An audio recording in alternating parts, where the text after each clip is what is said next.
killing one of our officers. Leads cops from 6 forces on a 100-mile chase. He's not coming in! Get off! Put your arms out!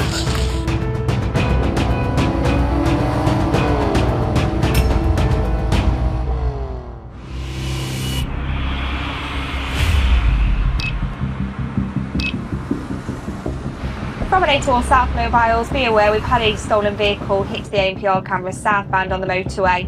What car is it? Not got many details at this time other than it's an Audi heading southbound. In Derby, traffic cop Stuart Smith receives a call about a suspected stolen car. So it's currently hitting the cameras, so if we can get sight of it, ideally we need to get it stopped. The information we have so far is that it's an Audi S3. It's made off from West Yorkshire Police and it's coming down the motorway and it's still exceeding 150 to 160 miles an hour. 160? 160 that's doing. I can't go any faster.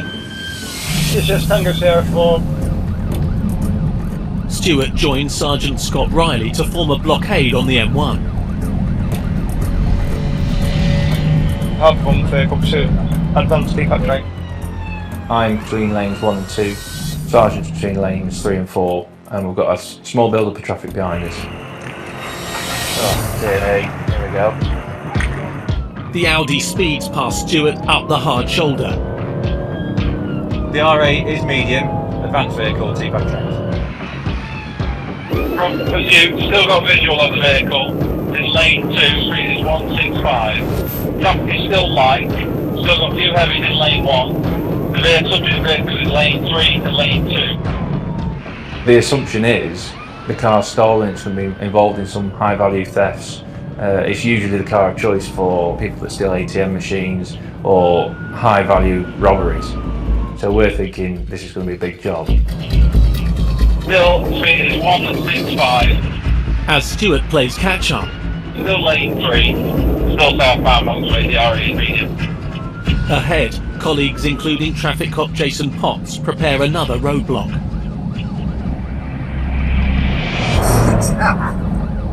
The vehicle passes in the gutter at the side of lane 4.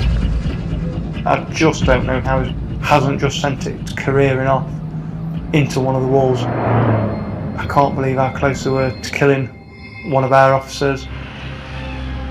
With the Audi forcing its way past, Stuart needs to stay behind the car until air support arrives.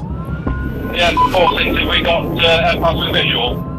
As soon as we can get a helicopter on it, we can drop off, not be so close behind it, not put any pressure on the driver and hose in on them like that. Yeah, we're visual, we're overhead. It's now just passing the services and going under the overbridge at the services. We're going to try and keep up with it, wind's in the right direction. At Derbyshire Force HQ, Control coordinates officers from 3 forces to help Stuart. We're still trying to get through Northampton campus here, so we're going through to Thames Valley, Bedfordshire, might end up at Hertfordshire this way. This car's going so quickly, I can hear on the radio they're talking about putting stinger sights up in the next county, and they're mentioning Hertfordshire, because within minutes it was already passing through the next county. Past 21 southbound. It's in the unlit section. Yeah, we can keep it lit up, it'll maximise the safety of all road users. And carry on with the commentary, please. Yeah, 460, moving from lane 3 to lane 1, now back to lane 3. Still, speed is 165, still lane 3, still southbound. 460, they're about a mile behind you. Carry on with the commentary, please. They're a mile behind you. I'm hoping this car stays on the motorway all the way into London and we can get more units behind it. Speed still 165, still southbound, lane 2, passing vehicles in lane 1. As soon as it comes off the motorway, we've got trouble. We've got plenty of fuel, we're only 5 minutes from junction 20, probably got an hour at least. 460, it's half on off at junction 20. Yeah, from pursuit, take the first Market Harbour. With the car escaping, it's now speeding through residential areas. Even though it's the middle of the night, there's always going to be someone around. The risks go up tenfold. Just taking the left. Speed is 120. At 30, there's no other vehicles on the road. It's making ground on me. We've got central reservations, we've got traffic lights ahead of us. The risks go up. So I'm backing away now. I'm dropping my speed off. Still maintaining a high speed, so I'm close to it should it come to a stop or something was to happen. But the main observations at this point are from the helicopter, and the helicopter will take over commentary. MPAS confirm you still got sight of the car? Yes, MPAS confirmed. Still got sight of the vehicle. It's just a long way ahead. He did momentarily begin to lose control, but it's now regained control. Yeah, 46, I've still got tail lights in the distance. Yeah, that's the target vehicle. It's now approaching Husband's Bosworth village. There's a couple of options when it goes into the village. Stand by. NACO 1 Derbyshire Slack Control. Can you have a DRA please, broken speed? From MPAS, I can't give speed. It's difficult to tell from up here, but it is flying. 46, speed is 130. It's got extremely high speed. There is no other road users in any direction. It's crash. There they are. We've got 4 runners. Make sure there's no one else in it. Yeah, from 46 confirmed there's no one left in the vehicle.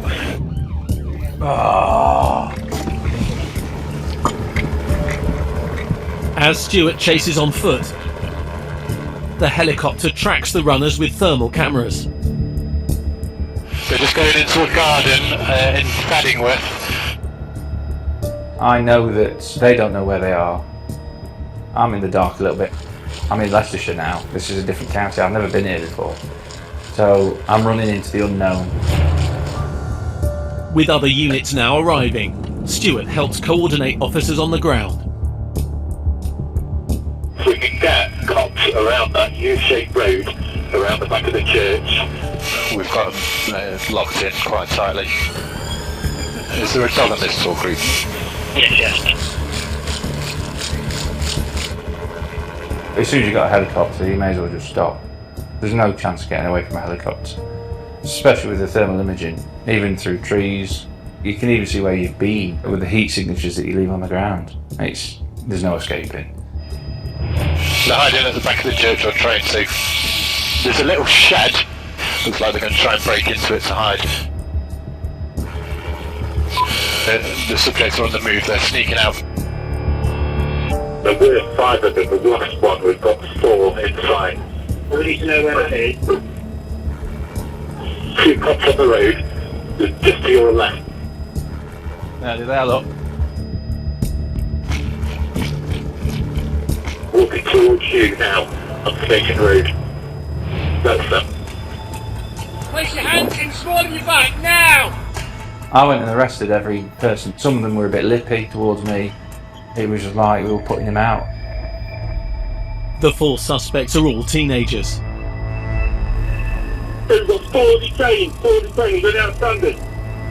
There's 1 outstanding and 8 all secure, we're going to try and find the other one. Moments later, the police helicopter spots another heat signature. I've got this other person, I think. So the dog handler walk towards the farm in the church. Go through that gate on the left and turn immediately right, and there's some trees. I think is in those trees. Go across the garden.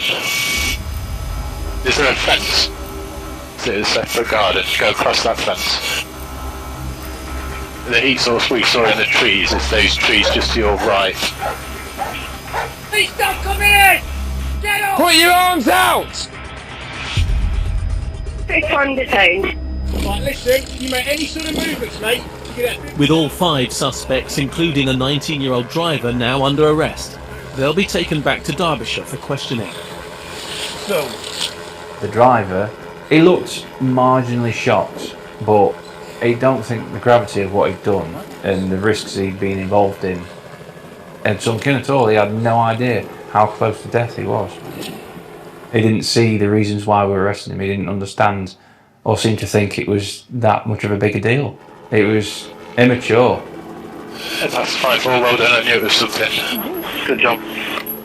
As it turns out, it's because the lad had borrowed his mate's car and he'd not bought any insurance for it. That was it.